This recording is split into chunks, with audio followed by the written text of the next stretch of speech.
Shalom, Boker Tov. Muy bendecido día, mis amados hermanos y hermanas de la Keilah de Yoshua. Bendiciones abundantes para todos, hermanos y hermanas, Ahim Behayot, del bendito pueblo de Israel disperso por todo este mundo, nuestros hermanos en la diáspora. Quien les habla, su hermano, José Antolín Meléndez, de aquí de la República Mexicana, transmitiendo desde cabina en vivo para Radio Shalom, aquí en Extensión México. Hoy, como es de costumbre, cada Shabbat, cada día de reposo, para compartir mi comentario a la Parashá. Mi comentario de la porción de Torah de esta semana. La Parashá de esta semana se intitula Be'ele Shemot. Estos son los nombres. La Parashá está compuesta por una porción en la bendita Torah, que es Shemot Éxodo, capítulo 1, al capítulo 2, verso 25. En Yesayah Haneví, el profeta Isaías, capítulo 27, verso 6. También en Yermiyah Haneví, el profeta Jeremías, capítulo 1, del versículo 1 al versículo 19. En Yehezkel Haneví, profeta Ezequiel, capítulo 16, verso del 1 al 20. En el Sefer, libro de Tehilín, Salmos, el número 45.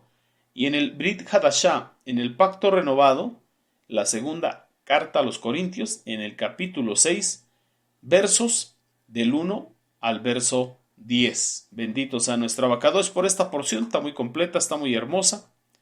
Y como vemos es el primer capítulo del segundo libro de la bendita Torah, Shemot Éxodo. Comenzamos hoy con el estudio de este libro y continuamos en el sistema de estudio trienal de Parashot. Antes de comenzar, vamos a darle gracias al Eterno. Les invito a hacer tefilá, oración, y honramos a nuestra Abacados. Abacados, Padre Santo, Jehová Sebaot, en esta hora, Eterno Dios, te damos gracias, Beshem de Yehoshua HaMashiach, por este día de reposo que has creado para nosotros. Disponemos en nuestro corazón hoy apartar, santificar, consagrar este día para ti, para que nos bendigas, dándonos entendimiento, abriendo nuestro entendimiento para comprender tu bendita Torah. Da luz a nuestro entendimiento. Te lo pedimos en esta hora. Beshem de Yehoshua HaMashiach, disponemos nuestro corazón para que tú hagas de él una buena tierra, donde puedas sembrar tu preciosa semilla, que es tu bendita Torah, y esa buena tierra dé fruto al 30, al 60, al 100 por uno. Te agradecemos por tu Torah. Te agradecemos por este día de reposo, este Yom Shabbat, y también por la Torah del día de reposo, por tus instrucciones. Y así, Abacados, te pedimos que cada día seamos más los que podamos guardar, observar tu bendita Torah, vivirla, ponerla por obra. Por los que hoy están conectados, Abacados, te damos toda Rabá. Por los que nos siguen a través de las diferentes plataformas en las redes sociales, te damos toda Rabá. Muchas gracias por cada uno de ellos. Te pedimos que tu verajá, tu bendición, sea en la vida de cada uno y en sus familias. Todo esto lo pedimos, Beshem de Yehoshua HaMashiach. Amén, ve amén. Bueno, mis amados, como bien estamos platicando, hoy comenzamos con el segundo libro de la bendita Torah. Estamos hablando de Shemot, Éxodo, en el capítulo 1, todo completo, y el capítulo 2 también. Y bueno, quiero hacer un pequeño resumen de la parashá, de los temas que encontramos.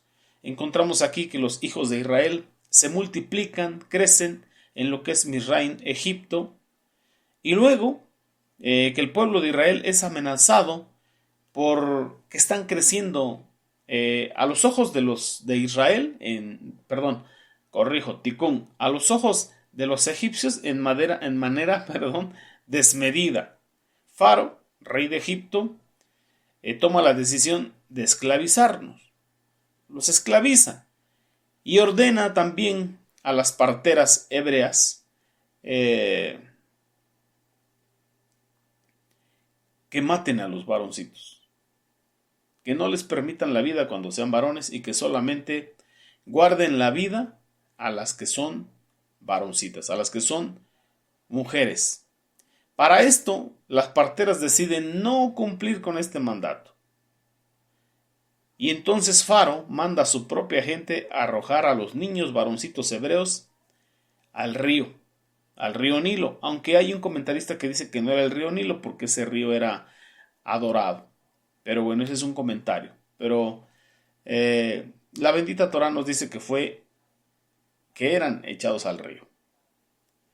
Jochebed, hija de Leví, y su marido Amram tienen un hijo en esta parasha.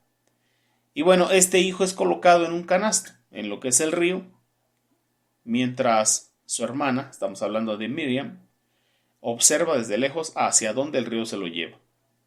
Para esto la hija de Faraón, rey de Egipto, descubre a ese niño ahí en la ribera del río, a la orilla del río, y lo toma como hijo suyo, como propio hijo suyo, y lo cría como tal, y le pone por nombre Moshe.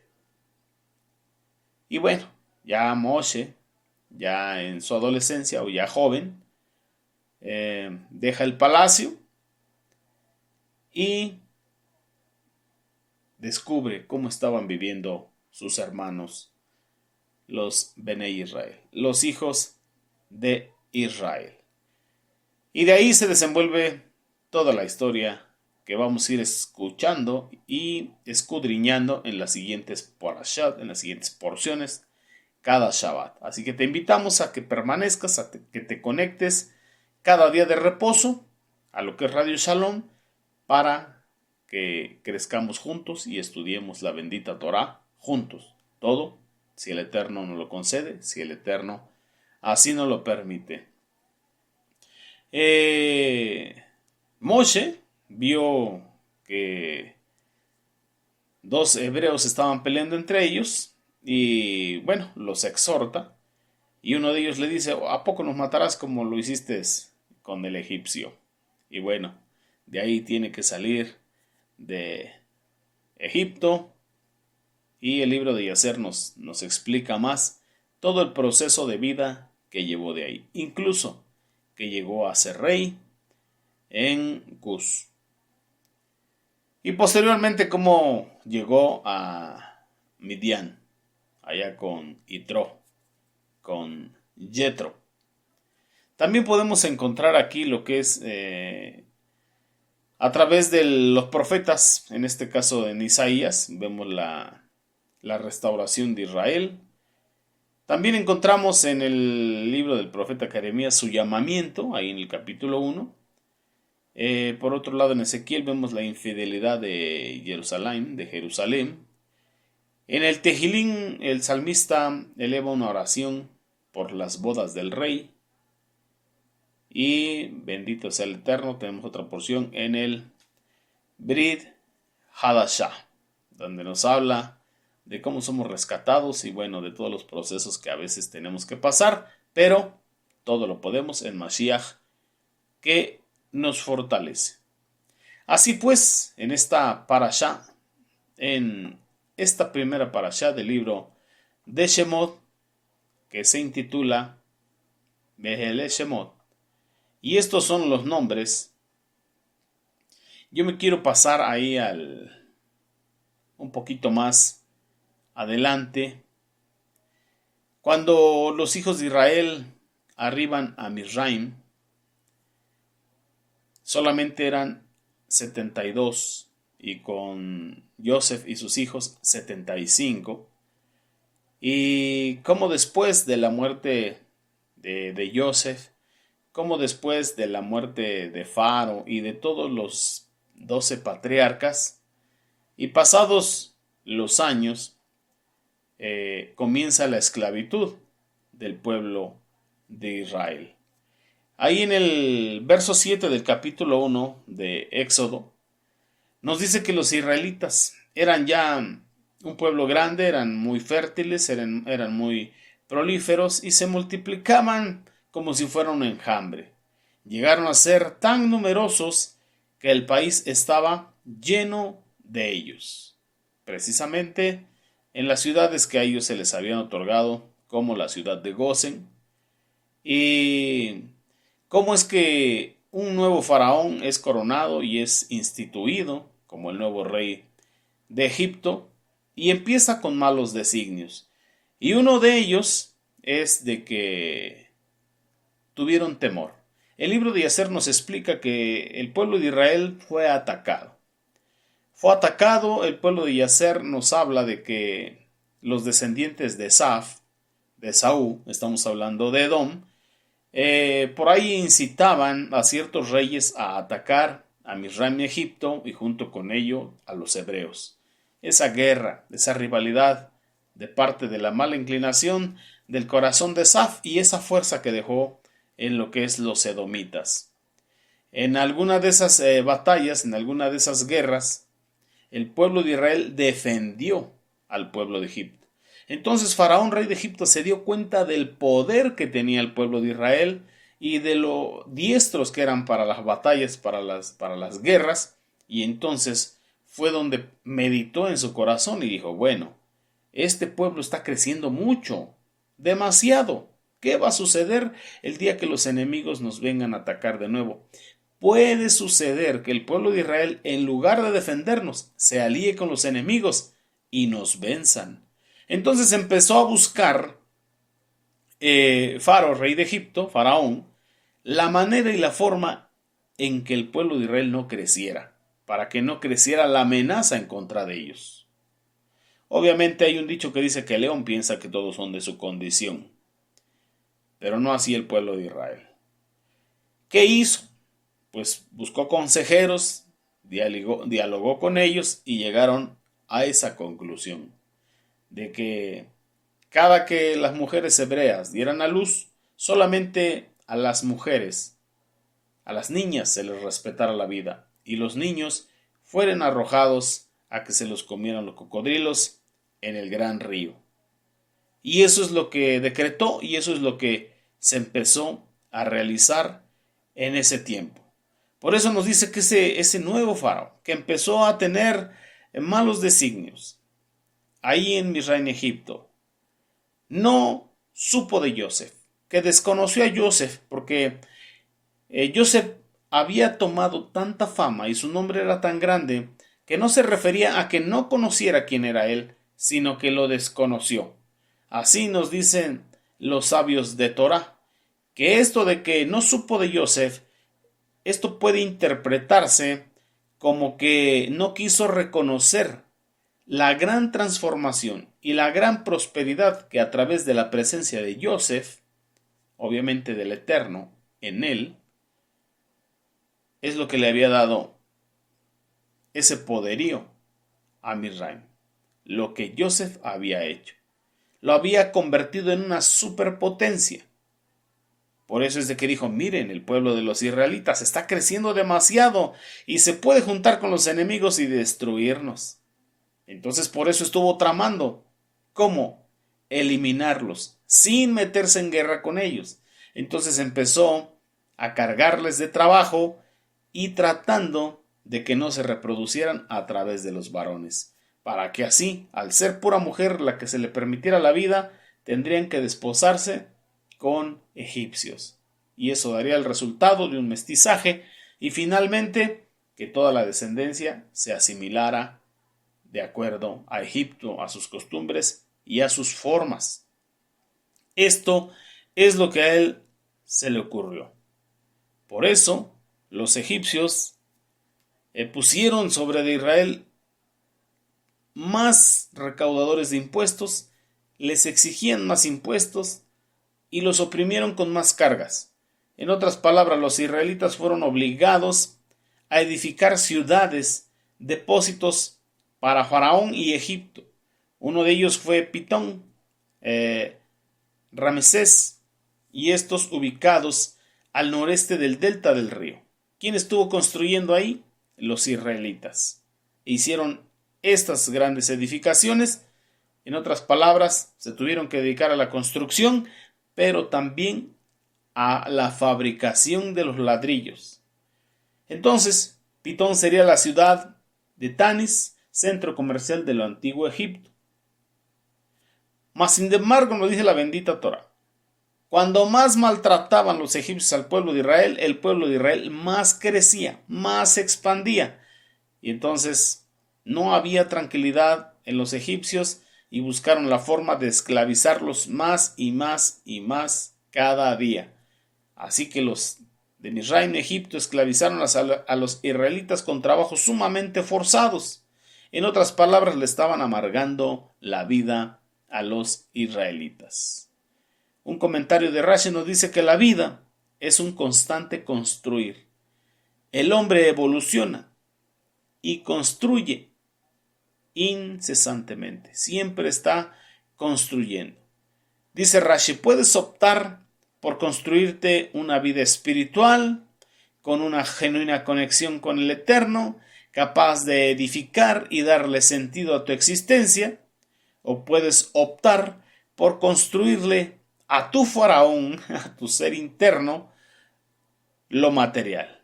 En otras palabras, puedes dedicarte a seguir tu impulso materialista como ser humano. Hablando aquí espiritualmente, lo que es construir ciudades de almacenamiento para faraón. Rashi nos dice, puedes hacerlo para tu faraón interno o puedes construir una vida espiritual conectada con el Eterno, Jehová Sebaot. Asimismo, el faraón, rey de Egipto, es el que habló a las parteras. Una se llamaba Sifra y la otra Púa. Una era la madre y la otra la hermana de Moshe, también conocidas como Yohebed y Miriam. Estas eran las parteras. Yohebed y Miriam. Y él les dijo, cuando asistan a las mujeres hebreas en su parto, cuando las vean, les dice Faraón, cuando las hebreas, estén dando a luz un niño, este niño que nazca, mátenlo. Y a las niñas, déjenlas vivir. Esta fue la instrucción torcida que dio Faraón a las mujeres parteras del pueblo hebreo. Esta era la maldad que había en Faraón. Esto es lo que él sembró y un día lo cosechó, medida por medida. ¿Cuándo? Cuando les tocó cruzar el mar de los juncos, pasó el pueblo de Israel por tierra seca y después pasó el ejército de Faro y todos se ahogaron. Así como un día él decidió ahogar a los niños, así también les vino su medida por medida. Las parteras tuvieron temor del Eterno y no hicieron lo que Faro les había ordenado que hicieran, sino que dejaron vivir a ambos, a niños y niñas. Entonces Faro, rey de Egipto, regañó a las parteras porque no hicieron lo que él les había ordenado y les decía, ¿por qué dejaron vivir a los niños? Entonces ellas dijeron que las hebreas eran mujeres muy fuertes, más que las egipcias, y que cuando iban a dar a luz daban en sus propias casas antes de que ellas llegaran a darles asistencia, y entonces pues no podían matar a los niños porque ya habían nacido. A consecuencia de esto, el Eterno mismo, Jehová Sebaot, favoreció a las parteras. El pueblo seguía creciendo en número y se hizo muy poderoso. Las parteras temieron al Eterno, tuvieron temor del Eterno, sabían que no se debía matar, no se debía asesinar. Y él las compensó concediéndoles casa. Faraón, rey de Egipto, entonces ordenó a todo el pueblo diciendo que todo varón que naciera tendría, tanto israelita como egipcio, debían ser arrojado al río y toda niña dejarla vivir. El Faraón agarró parejo. Todos los niños que nazcan, mátelos. Solamente dejen puras mujercitas. El libro de Yacer nos dice que los videntes de Faro le informaron que iban a ser un Mesías, un Salvador. Obviamente no el Mesías global y generacional total, global total, sino el generacional, el de ese tiempo. Le dijeron que iba a nacer un Mesías, un Salvador del pueblo de Israel, y que Faro sería castigado por agua. Y a consecuencia de esto, dice el libro de Yacer, ahí por el capítulo 60 en adelante, Faro ordenó ahogar a todos los varoncitos nacidos ese día. ¿Por qué? Porque vino temor a su corazón. No pudieron determinar si este Salvador, este Mesías, sería israelita o sería egipcio. No podían llegar a ese punto, pero bueno, Por alguna razón estos hombres, los magos, los sabios de Egipto, es el informe que le pasaron a Faraón, rey de Egipto. Y bueno, la bendita Torá nos dice que ese día nació Moshe. Moshe. ¿Quién es Moshe? Conocido como Moshe Rabeno, Moisés, nuestro maestro. Él dijo, el Eterno, profeta les levantará como a mí, a él oiréis. ¿De dónde lo iba a levantar? De entre su pueblo. Entonces, este Moshe tuvo a su cargo la liberación del pueblo hebreo y efectivamente fue castigado a causa del agua. ¿Quién? El pueblo de Israel. Pero Moshe Rabeno fue salvado del agua desde pequeño. Entonces, un día, y lo vemos más adelante en otra porción de la Torá, Moshe, el que salió del agua, un día tenía que hablarle a la peña para que saliera agua y la golpeó. Y por consecuencia de ello, no entró a Canaán, la tierra prometida. Entonces aquí estamos hablando de ese nacimiento del Mesías generacional, del ungido del Eterno. Estamos hablando de Moshe, de Moisés. Y vamos a ver ese nacimiento y esa crianza de Moshe, de Moisés. Un hombre de la casa de Leví fue y se acostó con una hija de Leví. Amram, nieto de Leví, se casó con Johabed, hija de Leví, de la cual se había separado antes del decreto de Faro de que había que matar a los niños, pero se volvió a juntar con ella, se volvió a encontrar con ella, la volvió a visitar y por eso dice que se casó. Fue y se casó nuevamente con su esposa, la mujer quedó embarazada, quedó encinta y tuvo un hijo. Y vio que este niño era especial.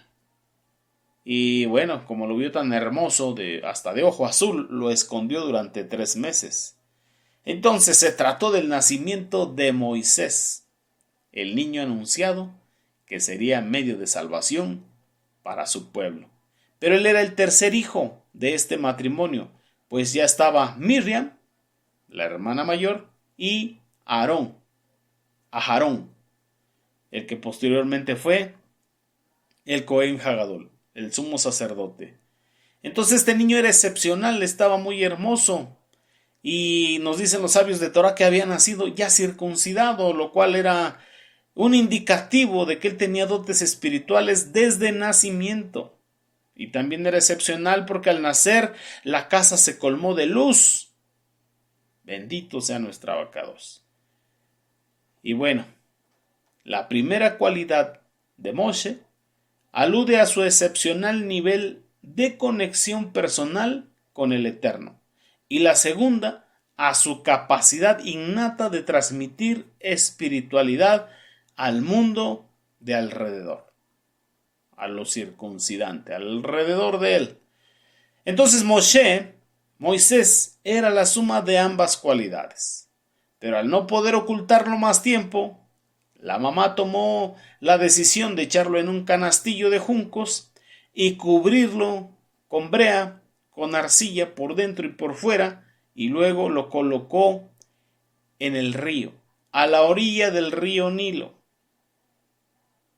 Y entonces Miriam, su hermana, iba caminando a cierta distancia para estar al tanto de lo que sucedía con Moisés. Para esto la hija de Faro se acercó al río para bañarse y mientras sus sirvientas se paseaban por la orilla del río y ella se bañaba, vio entonces ese canastillo entre los juncos y envió a su criada a que le trajera ese canastillo. Al abrirlo vio al niño.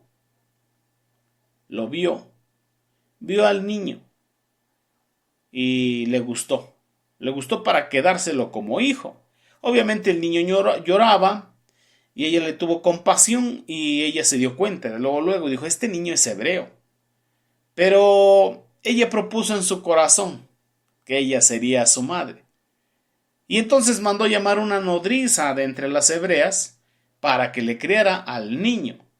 Así pues, la hija de Faraón no sabía que su intercesora era su misma hermana, era Miriam, María, y la hija de Faraón le dijo, ve por esa nodriza y trae a la nodriza, y fue la madre del niño, y entonces la madre del niño, Jocabed, es la que crió a su mismo hijo. Mire qué bendición de parte de nuestro Abacados. Y le dijo, y yo te pagaré. Así que la madre llevó a su hijo y lo crió. Y así el niño fue creciendo y posteriormente lo entregó a su madre adoptiva, la hija de Faro, y lo adoptó como su hijo y lo llamó Moshe, que significa de las aguas te tomé o de las aguas te saqué. Así fue el nacimiento de Moisés, de Moshe, y así fue su infancia. Cuando nosotros vemos en el Brit Hadashah sobre Moshe, ¿quién fue Moshe?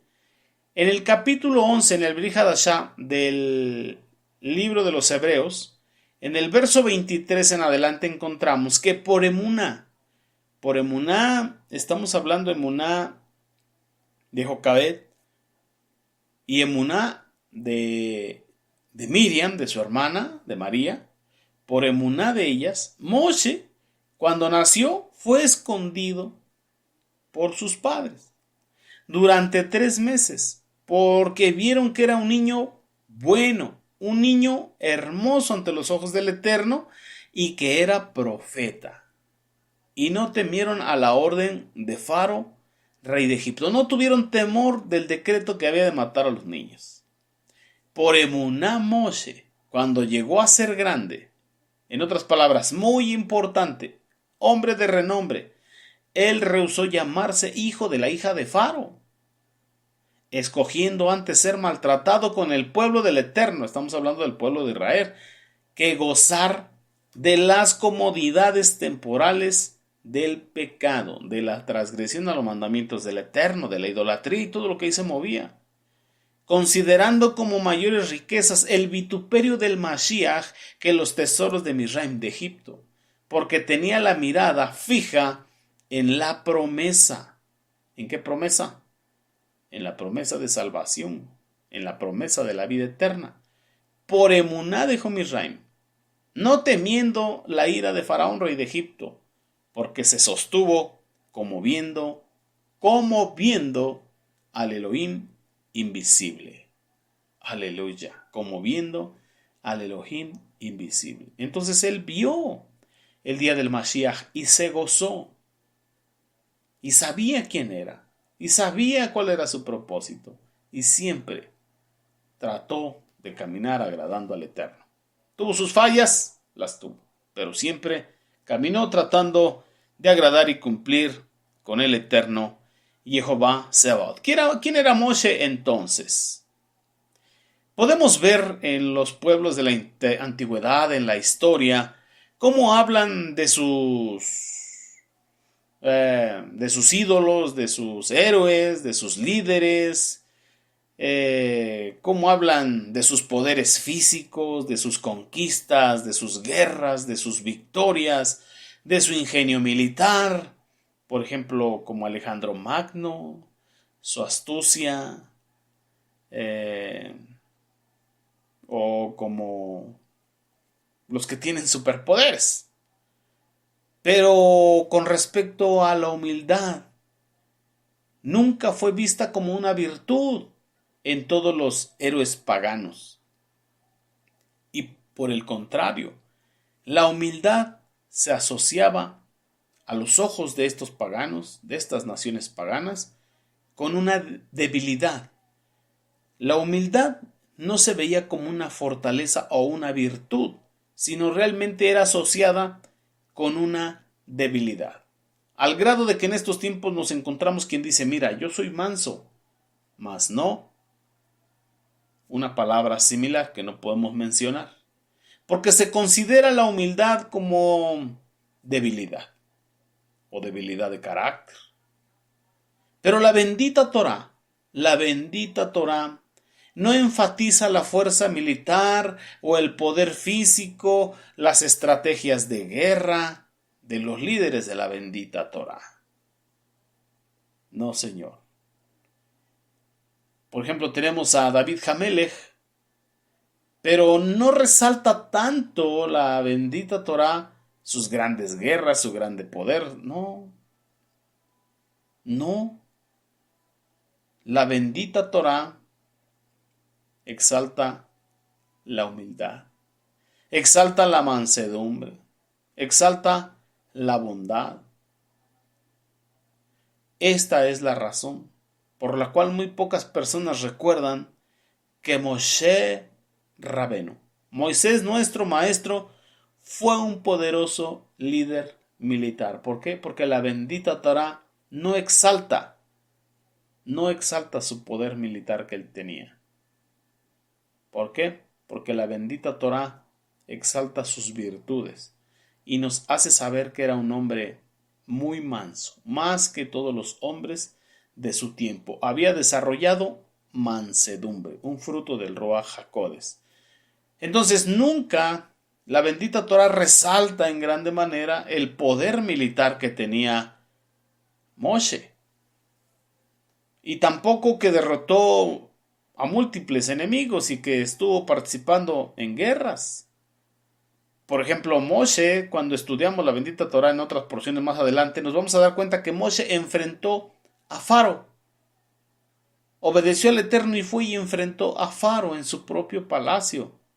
¿Y quién era Faro en ese momento? El hombre más poderoso del mundo en ese momento, de esa gran metrópoli. ¿Y qué hizo? Llevó de la esclavitud a la libertad a más de 3 millones de hombres. ¿Quién?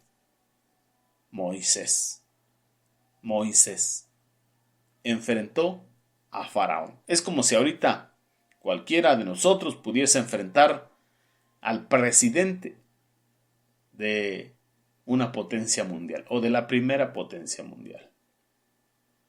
Así Moshe también lideró y triunfó en las gloriosas batallas contra Sihón y contra Og en Transjordania, mientras que otros pueblos y culturas harían culto a Moisés, a Moshe, por sus proezas militares. No así en la bendita Torá, no así el Eterno que honra la memoria de Moshe. La bendita Torá destaca no de él sus victorias militares, ni su habilidad para la guerra, ni su habilidad política, sino su carácter y su personalidad, particularmente su humildad. La humildad que es tan importante. Y él es la sombra profética también de Mashiach. ¿Y qué dijo Mashiach? Aprendan de mí que soy manso y humilde de corazón, y hallaréis descanso para vuestras almas. Venid a mí los trabajados y cargados, y yo os haré descansar, y hallaréis descanso para vuestras almas. Aprendan de mí que soy manso y humilde de corazón. De manera que él triunfó sin sacar un arma, con mansedumbre y con humildad. Así que, ¿qué es la humildad de un líder hebreo? ¿Por qué es tan importante la humildad? ¿Por qué? Porque es un fruto del Ruach HaKodesh. Es necesaria e indispensable la humildad en los líderes del pueblo hebreo. El mismo Eterno dijo que al que se exalta, él lo tiene que humillar.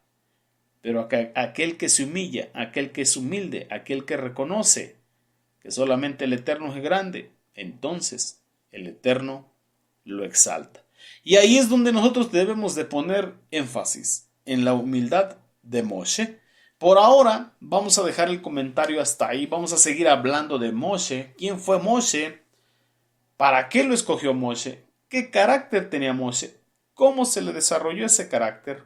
¿Cómo se formó la mansedumbre? Si el Eterno así nos lo permite. Por ahora, ahí le ponemos pausa, amados Ajim Viajayot, y con el favor del Eterno continuamos el próximo Shabbat y continuamos estudiando este hermoso libro de Shemot, nombres, que en las versiones castellanas es Éxodo. Que el Eterno os bendiga y os guarde. Quien te ha hablado es tu José Antonio Meléndez, de aquí de la República Mexicana. Y aprovechamos el tiempo para enviar saludos y bendiciones a nuestros amados mentores, a Jaron Morales, a Araceli de Morales, a todo el cuerpo de Morín Bemorot, a todos los talmidín del Instituto de las Raíces Hebreas y a todos los que se conectan y nos sintonizan por Radio Shalom y a todos los que nos siguen a través de las diferentes plataformas en las redes sociales. Que el Eterno os bendiga y os guarde. Beshen de Joshua HaMashiach. Amén, be amén. Aleluya. Hasta pronto.